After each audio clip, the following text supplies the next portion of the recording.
Nenhuma semente é mais poderosa do que a palavra. Existem muitas sementes poderosas nesse mundo, nada é mais forte do que a palavra.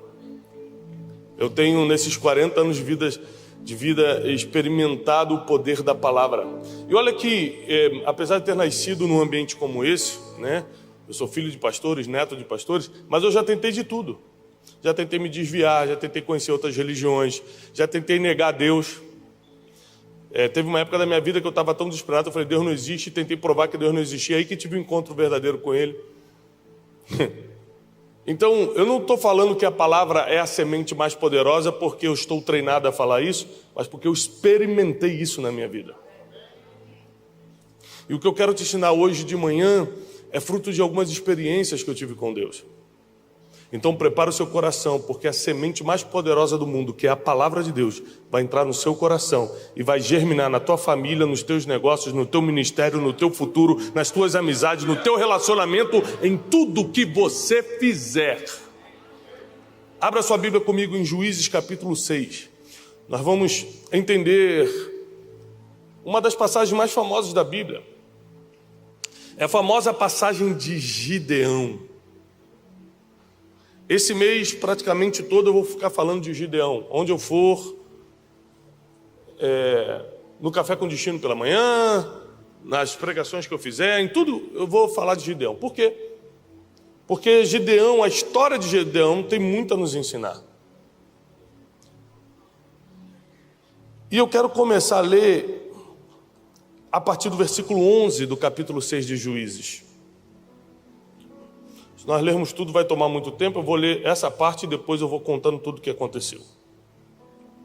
Versículo 11 eu vou ler na versão King James, diz assim: E veio ali um anjo do Senhor, se assentou debaixo de um carvalho, que é uma árvore, que ficava em Ofra, que pertencia a Joás, o abiezrita, o seu filho, e o seu filho Gideão debulhava o trigo, malhava o trigo no lagar para escondê-lo dos midianitas.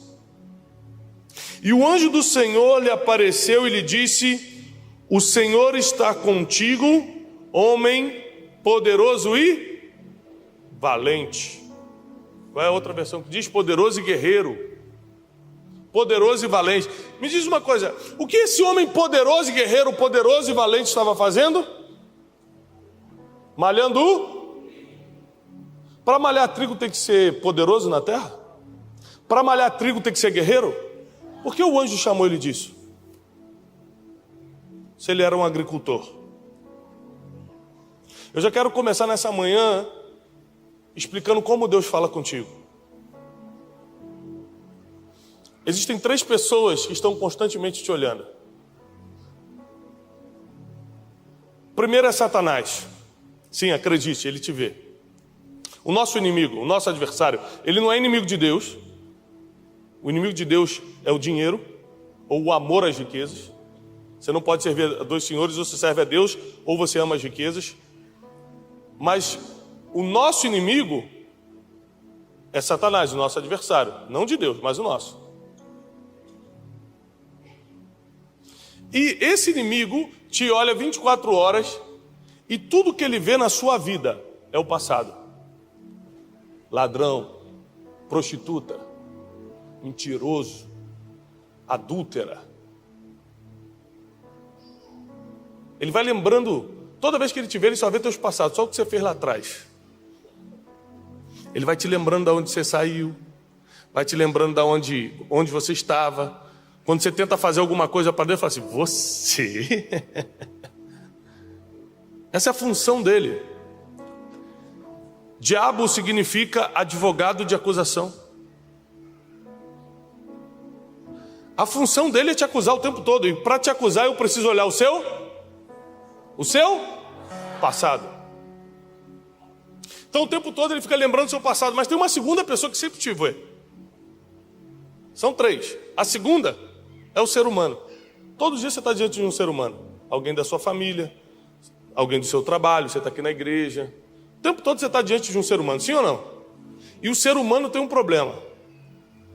tem memória fraca para o passado, não consegue enxergar o futuro, então te julga pelo presente. Então por isso que para o ser humano é muito importante qual relógio você está usando, qual carro você chegou, porque ele quer julgar você não pela tua história e nem pelo que você vai se tornar, mas pelo que ele consegue interpretar, que é o presente. Então por isso o ser humano está preocupado com a roupa, está preocupado se você está gordinho, está magrinho, né? Porque ele quer te julgar por algo que ele consegue entender, e o ser humano só entende o presente. Mas tem uma terceira pessoa que perdoa o passado, não se limita ao presente e já te viu no futuro. Essa terceira pessoa, Deus, quando olha para você, não olha pelo que você fez, não olha por onde você está, mas ele já consegue enxergar quem você vai ser. Ele olhou para um homem malhando trigo e fala: guerreiro! Sabe quem foi o homem que livrou Israel da mão dos midianitas? Esse homem malhando trigo, que um anjo aparece e fala: forte, valente, guerreiro. Não, mas eu estou só malhando trigo. Mas é porque eu já te vi lá na frente. Eu sei do que você é capaz de fazer. Eu já vi você derrotando os midianitas como se fosse um só homem. Quando Deus fala com você, você não entende, porque você está se olhando baseado no que você passou lá atrás e no que você é hoje. Mas Deus está falando baseado no que Ele já viu lá na frente. É por isso que é difícil entender uma palavra de Deus. Por isso que é difícil entender quando Deus fala: vou te usar, hein? Eu sou medroso. Sabe qual foi a resposta de Gideão? Está aqui no versículo 13. E Gideão disse: ó meu Senhor. Vai começar a desculpa. O ser humano adora dar desculpa.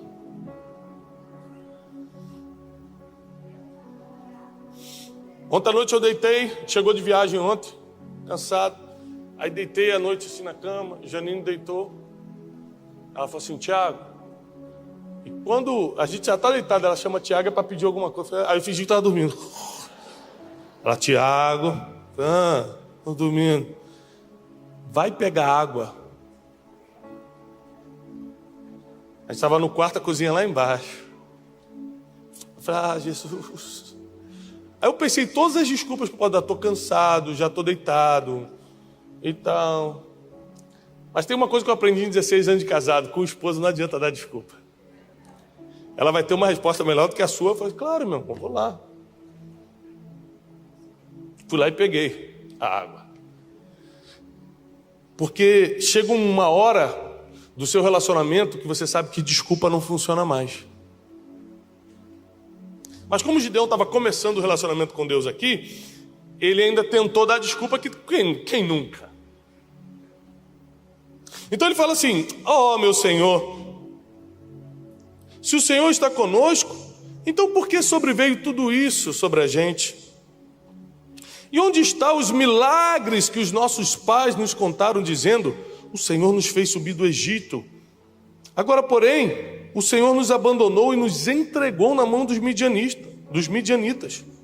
E o Senhor olhou para ele e disse: vai nessa tua força. Que força se eu estou malhando trigo, gente? Qualquer um pode fazer. Porque tu salvarás Israel da mão dos midianitas. Não te enviei eu? E ele disse: vai continuar as desculpas. ó meu Senhor, com que salvarei Israel, se a minha família é a mais pobre em Manassés, que é a tribo dele? E eu sou o menor da casa do meu pai, não sou o mais velho, não sou o mais rico, não sou o mais forte, sou o menorzinho. Por algum motivo Deus gosta de usar aqueles que não conseguem naturalmente fazer, para que a glória dele não seja dividida com ninguém. Quando você fala assim, eu não consigo fazer, aí Deus adora. Eu não posso, Deus ama. Eu não sou capaz, Deus, mas eu sou. Eu sou fraco, Deus, mas eu sou forte. Você pode dar desculpa que for, que Deus vai no contrário e falar, mas então deixa que eu faço, porque eu não divido minha glória com ninguém. Eu vou fazer de um jeito que todo mundo saiba que na tua vida quem fez fui eu. As desculpas de Gideão não foram suficientes para calar o Senhor. Ele falou: vai ser você mesmo. E eu te digo que você vai derrubar todos os midianitas como se fossem um só, porque existem estratégias divinas que não correspondem às ideias dos homens. Existem ideias, você para pensar, são 135 mil midianitas contra, no início, 32 mil israelitas. Quem ia ganhar? 135 mil, é lógico. Mais de 100 mil homens a mais. Mas ainda assim, vai que tem uma vitória parcial e aqueles homens falam: ah, viu, nosso povo estava preparado. Então Deus manda Gideão dar um grito e falar assim: quem aqui está com medo de ir à guerra? Quem aqui é covarde? Porque a Bíblia diz que os covardes não entrarão no reino dos céus.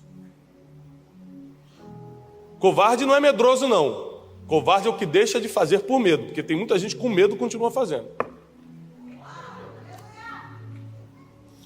Tem várias coisas na minha vida que eu tive muito medo, fui lá e fiz.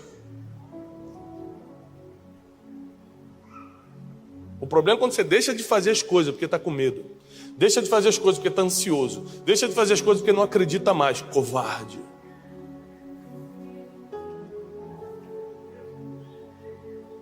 Quem aqui é covarde?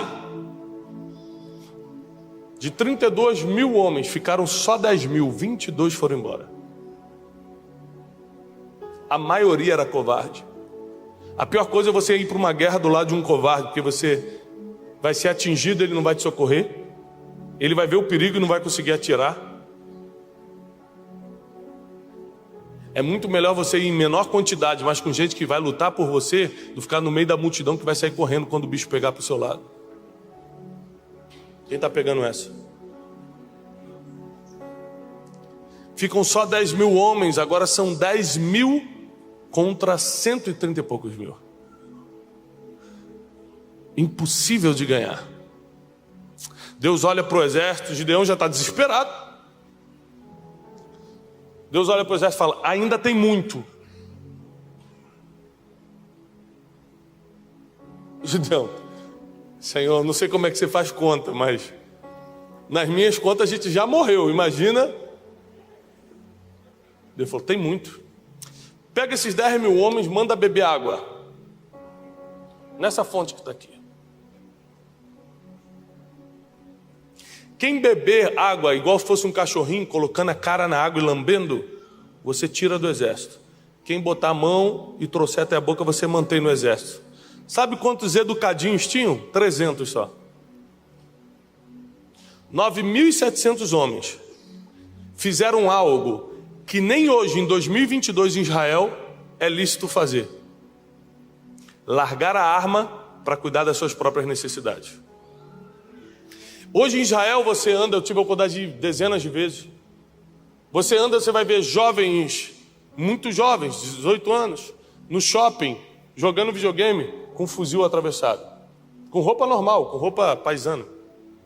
Você vai ver mulheres, você vai ver senhores andando na rua com um fuzil, com uma pistola, porque não importa se você está de serviço ou não, em Israel não se larga a arma. Até hoje. E aqueles homens deixaram a arma de lado, tiraram os olhos do fronte, de onde o inimigo poderia vir, e baixaram a cabeça para saciar as próprias necessidades. Quem se preocupa mais consigo mesmo do que com o exército que está lutando, vai cair, vai sair fora, vai ser eliminado. E 9.700 homens foram eliminados, e restaram apenas 300. Mas eram 300 valentes, 300 que não largavam a arma, 300 que estavam focados no objetivo. E a Bíblia diz que Deus entregou os midianitas na mão de Gideão. Agora, por que Gideão foi escolhido? A vitória está aqui, aconteceu, pronto, Gideão ganhou. Depois de 7 anos de opressão. Por que Gideão foi escolhido? Por que não você? Por que não eu? Por que Gideão? Por que não uma pessoa melhor? Por que não alguém que já estava treinado para a guerra? A Bíblia diz que Deus entrega os israelitas na mão dos midianitas porque eles fizeram mal, fizeram o que era mal perante os olhos do Senhor. Aqui você não precisa ser teólogo para entender que está falando de idolatria. Toda vez que você coloca alguma coisa na sua vida acima de Deus, você perde algo que só Ele pode te dar: proteção. Se o Senhor não guardar a cidade, em vão vigia sentinela. Esses dias eu fui almoçar, talvez um mês atrás, fui almoçar com um homem muito poderoso e tinha 4 seguranças fora do restaurante, 2 dentro, em mesas separadas, e eu e ele numa mesa. Eu falei: rapaz, é muito segurança, né? Ele falou assim: mas eu oro todo dia, porque se um dia o mal quiser me pegar, com segurança ou sem segurança me pega. Eu falei: você acredita em Deus? Ele: opa. Aí ele citou esse versículo: se Deus não me guardar, em vão vigia minhas seguranças. Então a verdade é que você pode até fazer a sua parte. Para que você vai usar cinto de segurança no carro se Deus te guarda? Porque você tem que fazer a sua, porque a Deus não se pode tentar. Então quem pode usar o cinto de segurança, porque tem carro, faça. Quem é empresário grande pode usar segurança, que faça, mas não é isso que vai garantir a sua segurança. O que vai garantir a sua segurança é Deus. E é uma das maiores bênçãos que o ser humano pode ter de Deus aqui na terra, é a proteção. E a Bíblia diz que quando Deus vira o rosto de Israel, porque Israel estava adorando outros deuses, foi-se a proteção, e os midianitas começaram a invadir Israel, a ponto, diz o versículo 3, que Israel semeava, e os midianitas, os amalequitas e os filhos do Oriente subiam até eles, acampavam e não deixavam nenhum sustento para Israel, nem ovelha, nem boi, nem jumento. Eles empobreceram Israel, versículo 6. Israel ficou grandemente empobrecido por causa dos midianitas. E sucedeu que quando os filhos de Israel clamaram ao Senhor por causa dos midianitas, Deus enviou um profeta para Israel. Então 2 coisas aconteceram para que Gideão fosse escolhido. Primeiro, houve um clamor, porque Deus sempre responde orações. Deus responde o clamor do seu povo.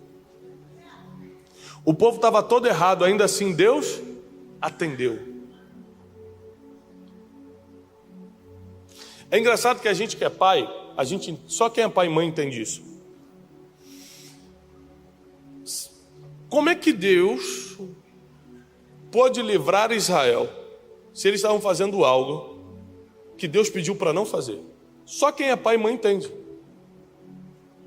Você pediu para o seu filho não encostar naquele copo. Você falou: não encosta, meu filho. Ele vai lá, quebra o copo. Você vai ficar chateado. Você vai repreender, vai botar de castigo, mas você vai matar seu filho? Você vai deixar de amar seu filho? Sim ou não? Só quem é pai e mãe entende isso. Vou mais complexo agora, mais fundo. Tem vezes que eu digo não para os meus filhos só para protegê-los de mim mesmo. Vou dar um exemplo para você entender. Meu filho esse dia falou: pai, eu posso levar o iPad para tal lugar para jogar? Eu falei: não. Mas pai, todo mundo lá vai estar fazendo. Aí por quê? Eu tinha explicado para ele que eu não quero que ele jogue certos joguinhos. Por exemplo, jogos de matar, de tiro, eu não quero. Você acha que ele vai estar longe de mim com os amiguinhos da idade dele e não vai jogar? Sim ou não? Só que eu me conheço. Se ele fizer isso, eu vou ficar irado por ele ter me desobedecido, vou botar ele 10 dias de castigo sem iPad. Então o que eu faço para protegê-lo de mim mesmo? Não deixo nem ele levar. Quem pegou isso aqui? Porque depois que ele fizer, eu não vou saber lidar com isso. Eu vou botar logo de castigo porque ele me desobedeceu. Então tem vezes que Deus diz não para você, não é porque ele é mau, é porque ele quer proteger você dele mesmo. Ele sabe o que ele terá que fazer se você errar dessa vez.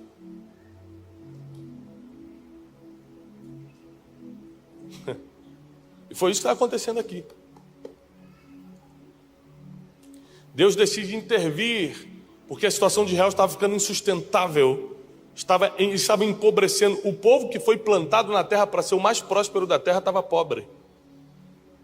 Porque quando a proteção vai embora, a primeira coisa que é atingida na sua vida são as finanças. Porque quando as finanças desestruturam, é fácil para o casamento desestruturar, para a criação dos filhos desestruturar, porque a sua atenção toda volta para as necessidades básicas. Se está faltando comida na mesa, se não consegue pagar a escola das crianças, o aluguel está atrasado e a luz está cortada, irmão, a educação dos filhos deixa de ser prioridade, o casamento deixa de ser prioridade. Você vai para a rua, dá um jeito de botar comida na mesa, sim ou não?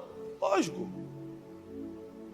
Então o inimigo sabe como fazer para te distrair das coisas principais. Ele manda logo uma dificuldade financeira para te desequilibrar, você ficar correndo atrás das necessidades básicas e esquecer as prioridades. E nesse tempo em que o povo estava desnorteado, o que o povo fazia porque era covarde? Porque estava com medo. Quando os midianitas chegavam, eles plantavam. Gente, isso aqui que é engraçado, ó. Eles plantavam todo ano. Eles sabiam que os caras iam vir e ainda assim plantavam. A esperança era grande, mas o medo foi maior do que a esperança. Porque quando os midianitas se aproximavam, a Bíblia diz que eles corriam para as cavernas e se escondiam e deixavam a colheita à mercê.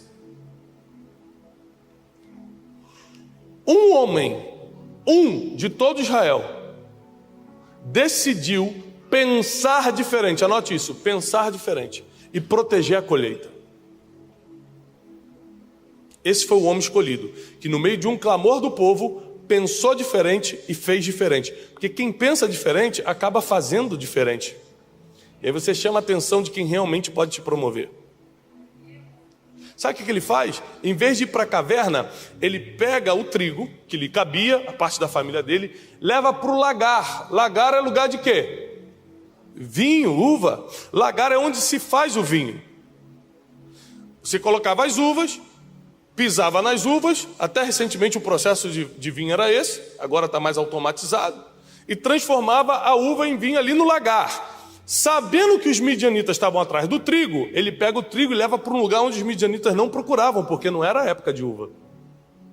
E malha o trigo em outro lugar, diz a Bíblia, para tentar proteger a colheita dos midianitas, para que eles não viessem e roubassem. Um homem decide pensar diferente. Segundo, um homem continuou trabalhando, porque Deus pode chamar até despreparado, mas desocupado não chama não. Estava todo mundo com medo na caverna, Gideão estava malhando o trigo em outro lugar, falou assim, pode me pegar, mas vai me encontrar trabalhando.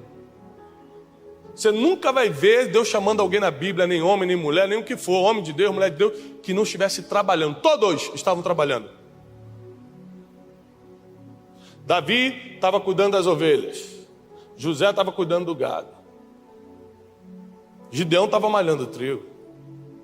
Você pode chutar qualquer um aí, estava trabalhando quando Deus chamou. E Gideão, na época que estava todo mundo se escondendo, estava trabalhando, e com inteligência, porque não é o trabalho em si que te dá o retorno, é o trabalho inteligente. Não é trabalhar muito, é trabalhar certo. Gideão estava trabalhando certo, ele estava trabalhando de uma forma que protegia a colheita. Então Deus viu nele um homem valente, porque no meio de medrosos, um estava pensando diferente e fazendo diferente. Ele falou, opa, esse dá para usar. O problema é quando está todo mundo fazendo e você vai lá e faz igual. Se torna mais um no meio de um monte de gente igual. Mas quando no meio de uma geração de iguais você faz coisas diferentes porque pensa diferente, você é um candidato a ser usado por Deus nessa geração. Deus aparece para Gideão. Eu não vou entrar na teologia, mas essa aparição desse anjo aqui é uma teofonia, ou seja, uma aparição de Jesus antes de vir em carne.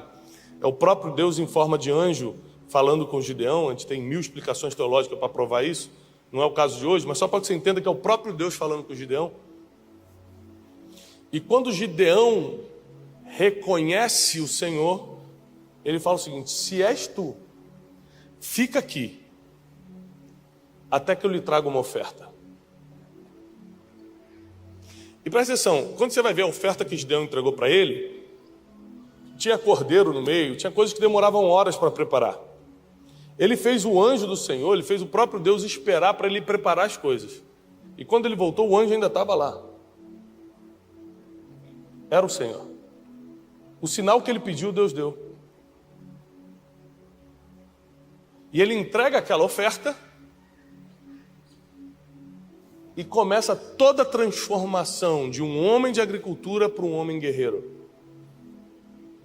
Sabe uma das coisas que ele ofertou? O que ele mais estava lutando para proteger, o trigo.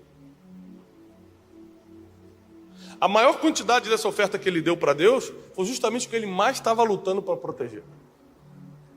Toda vez que eu tentei proteger algo meu, por mim mesmo eu acabei perdendo. Esse aqui não tem como, é seguro, fui lá e perdi. Toda vez que eu coloquei na mão de Deus, multiplicou. Então você encontra várias características do porquê Gideão foi usado. Primeiro, ao invés de estar escondido, estava trabalhando. Segundo, pensava diferente, fazia diferente. Terceiro, tinha pactos com Deus. Que só oferta na casa do Senhor, como você fez aqui mais cedo, quem tem um pacto com Ele? Quem não tem, nem entende isso. Tem um monte de gente que me pergunta lá nos stories do Instagram: pastor, eu tenho que dar oferta, eu tenho que dar dízimo. Eu nem respondo. Porque a pessoa que pergunta isso não tem um pacto com Deus. Ela não vai acreditar no que eu estou falando. Você tem que ter uma experiência com Deus, conhecer Jeová Jireh, o Deus provedor, de perto, para entender esse conceito. Senão não adianta eu te explicar. Eu tenho 40 anos servindo ao Senhor. Aos 40 anos de servir ao Senhor, eu fui provisto milhões de vezes na minha vida. Então não vem falar para mim que dar dízimo e oferta não é de Deus, porque eu vou te provar que você só tem um pacto com Deus quando você pega o que você mais quer proteger e entrega para Ele. Essas são 3 características que você nota em Gideão, que fez Gideão de um mero agricultor, o mais pobre, a família mais pobre de Manassés, o menor da casa do pai dele, ou seja, um insignificante, se tornar o libertador de Israel. 7 anos de opressão acabaram por causa da atitude de um homem. Eu quero profetizar sobre a tua vida, que a opressão, por mais que esteja durando um ano, sobre a tua casa, tuas finanças, teu ministério, sobre a tua vida emocional, vai cair hoje. Como se fosse um só homem, esse exército do inimigo vai cair da tua vida. Deus vai te dar a força e a estratégia de Gideão. Lembre-se, Gideão não era ninguém especial, não tinha sangue real nas veias, não vem dar essas desculpinhas que você dá, não. Mas você se deu bem porque você é filho de pastor, o outro também porque o pai dele já era empresário e emprestou dinheiro. Você fica olhando a vida dos outros tentando dar desculpa por que você não venceu, o outro não venceu. E Gideão, que não era ninguém? Aliás, é muito mais fácil quem não é ninguém virar algo na mão de Deus, porque quem é alguma coisa quer lutar com Deus. Não, mas isso aqui eu já tinha, né, Deus? Isso aqui eu não sei se foi você que me deu. Chega uma hora que ou tudo é de Deus ou nada. E se você percebe que Deus está te chamando para fazer algo nessa geração, você precisa ser como Gideão. Toda vez que eu vejo um novo movimento se formando, eu vou para o meu quarto orar. Porque eu nunca vou correr para as mesmas cavernas que está todo mundo correndo. Eu preciso entender onde Deus me quer. Às vezes Deus me quer no lagar malhando o trigo e não escondido numa caverna. Deus sempre vai te colocar no lugar onde um anjo vai te encontrar. Deus sempre vai criar a situação para que você esteja exatamente no lugar onde Ele vai te achar. E quando Ele te achar, ser forte e corajoso. Não te mandei eu? Você vai tentar dar desculpas. Você vai tentar, não dá. Ele fala assim: não sou eu que estou te enviando? Não, mas é que eu sou o mais pobre. Mas eu não estou mandando você ir? Não, mas é que eu não tenho capacidade. Mas quem vai te capacitar não sou eu? Não, mas é que a desculpa que você der, meu filho, eu vou continuar te rebatendo. Então vai lá e faz. Chegou uma hora, ou chegou a hora, de verdadeiros Gideões se levantarem, pensarem diferente, fazerem diferente, entregarem o que têm ao Senhor e livrarem o povo da mão dos opressores. Enquanto a igreja estiver de pé, os opressores não vão oprimir o povo. Se você continuar de pé como igreja, fazendo o que Gideão fez, ninguém vai oprimir o povo de Deus. suas finanças estarão livres, seu casamento estará livre de ameaças, sua família estará protegida, sua vida espiritual estará ligada ao Senhor. Prepare-se, porque 2022 será um ano de lutarmos como Gideão. Ainda que esteja em menor número, nós vamos vencer.